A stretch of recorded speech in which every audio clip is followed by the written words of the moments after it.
video with millions of views says hydrogen peroxide can replace a $5 billion pest control industry. 9 things exterminators don't want you to know. And some of them are true. Genuinely, usefully true. But the video left out the one thing the bottle itself has been trying to tell you, printed right there in the color of the glass in the place your grandmother always kept it.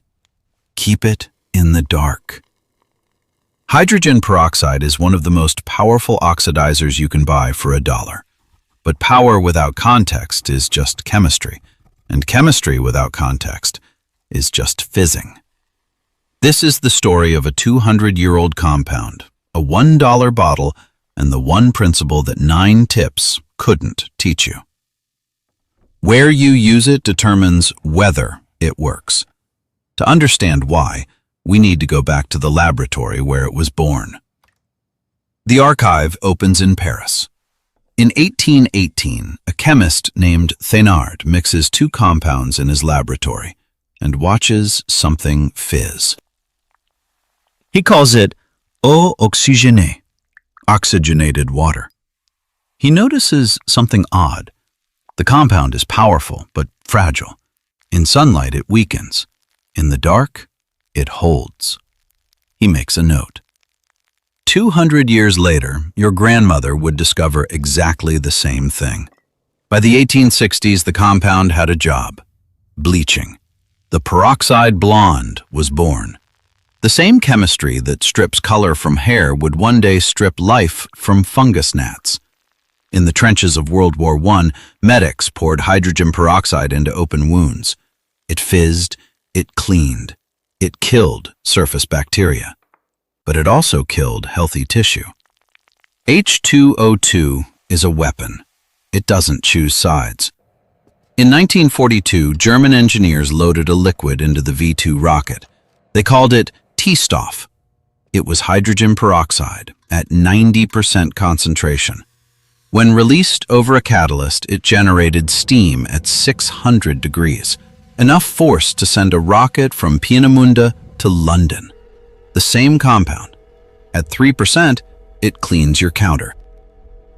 At 90%, it crosses the English Channel at the speed of sound. By the 1960s, the EPA had formally registered hydrogen peroxide as an antimicrobial. Hospitals used it. Food plants used it. The compound had earned its credentials: legitimate, regulated, tested. From a Paris laboratory to the trenches, from rocket fuel to your kitchen cabinet. Same molecule, different concentrations, different centuries. But there is one thing that has remained constant for 200 years. The compound's one weakness. The one thing the video didn't mention. Hydrogen peroxide has an enemy, and that enemy is the sun. Ultraviolet radiation targets the bond between the 2 oxygen atoms, the very bond that makes H₂O₂ a weapon. UV light snaps it apart. The compound breaks into hydroxyl radicals, incredibly powerful but gone in an instant. In direct sunlight, half the H₂O₂ in your spray bottle is destroyed in 30 minutes. This one fact explains why fungus gnats die underground, and why spraying your patio for mosquitoes is like pouring water on a fire that's already out. Direct sunlight, 30 minutes. Shade, 2 to 4 hours. Soil, protected from UV, surrounded by iron, hours to days. A dark cabinet indoors, months, even years. In 1894, a British chemist named Henry Fenton discovered something remarkable. When hydrogen peroxide meets iron, and soil is rich in iron, it generates hydroxyl radicals, a compound so powerful it makes hydrogen peroxide look gentle. The soil doesn't just deliver the weapon, it amplifies it. This is why pouring diluted peroxide into plant soil is devastating to fungus gnat larvae. It's not just the peroxide working, it's the soil itself, turning a $1 bottle into a precision strike. Your own body manufactures hydrogen peroxide. Every time a white blood cell encounters a bacterium, it triggers what scientists call a respiratory burst, flooding the area with H₂O₂ to kill the invader. And then, immediately, enzymes called catalase neutralize the H₂O₂. Destroy it. Because your body understood what the video didn't mention. This compound is a weapon, not a shield. It fires once, then it's gone. 3%, your medicine cabinet. 35%, marketed as food grade, which may be the most misleading name in chemistry.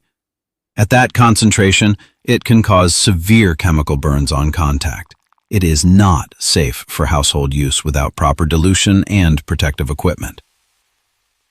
90%, a rocket engine. Same molecule, same formula, different worlds. Underground, devastating. Under the sink, powerful. Under the sun, gone. If that changed how you think about the brown bottle, stick around, because the best part and the hardest part is still coming. So let's test the rule. 9 tips. 1 principle. Let's see which ones survive the sunlight.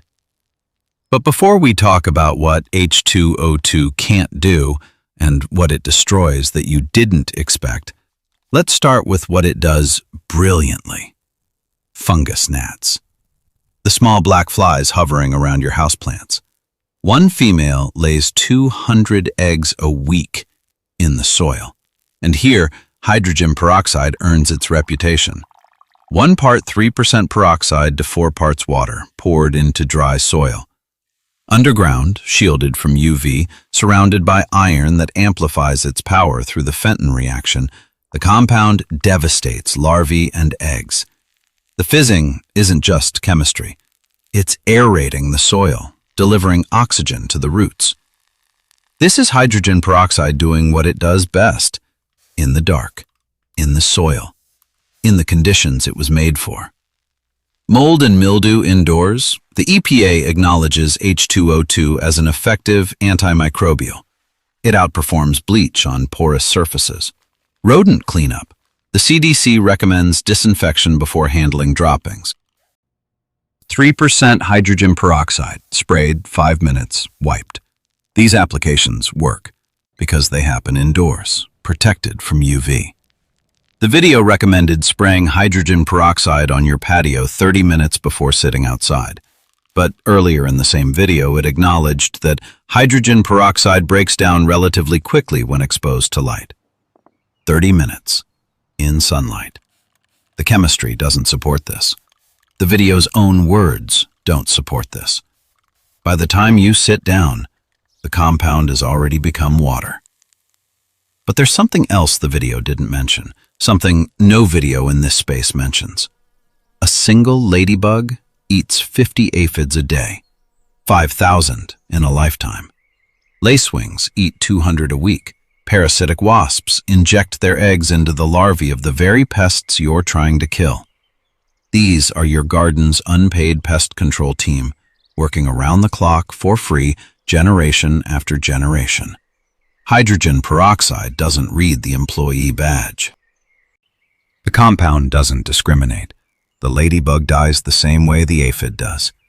And when the ladybugs are gone, the aphids come back, without predators. Never mix hydrogen peroxide with vinegar. The combination creates peracetic acid, which produces toxic fumes. Never apply hydrogen peroxide to dogs, cats, or other pets. The ASPCA advises against using it as a topical treatment, and inducing vomiting with H₂O₂ should only be done under veterinary supervision. And if you're dealing with termites, structural damage, or venomous pests, the $1 bottle is not the answer. Call a professional. The $1 bottle works, just not everywhere the $1 video promised. Your grandmother probably kept a brown bottle under the sink too. I'd love to know, what did she use it for? Drop it in the comments. The bottle is brown for a reason, Amber glass blocks ultraviolet light. The container was designed to protect its contents from the very thing that destroys it. The bottle has been telling you the rule since the day it was made. Your grandmother kept a brown bottle under the kitchen sink. You remember it. Everyone does. She used it for scrapes, for stains, for the soil around her houseplants. She kept it in the dark, under the sink, away from the window, in the cabinet with the door closed. She didn't know about UV photolysis. She didn't know about the oxygen-oxygen bond. She just noticed, the way grandmothers notice, that the bottle left in the sun stopped fizzing. The one in the dark still worked. She didn't know the chemistry, but she knew the rule. You don't need 9 tips. You need one principle. Where you use it determines whether it works. Always use 3% concentration. Store in a cool, dark place. Never mix with vinegar. For severe infestations, termites, structural damage, venomous pests, call a professional. The $1 bottle is real. The science is real. Some of those 9 things are genuinely useful. But the archive teaches one thing above all: context. Where you use it, when you use it, and what you're willing to lose. Because the ladybug dies the same way the aphid does. The archive closes, but the brown bottle stays under the sink, in the dark, where your grandmother always kept it. The archive continues. In the next entry, a powder that farmers once threw away until a scientist discovered it could double the life of cut flowers and triple the yield of strawberries.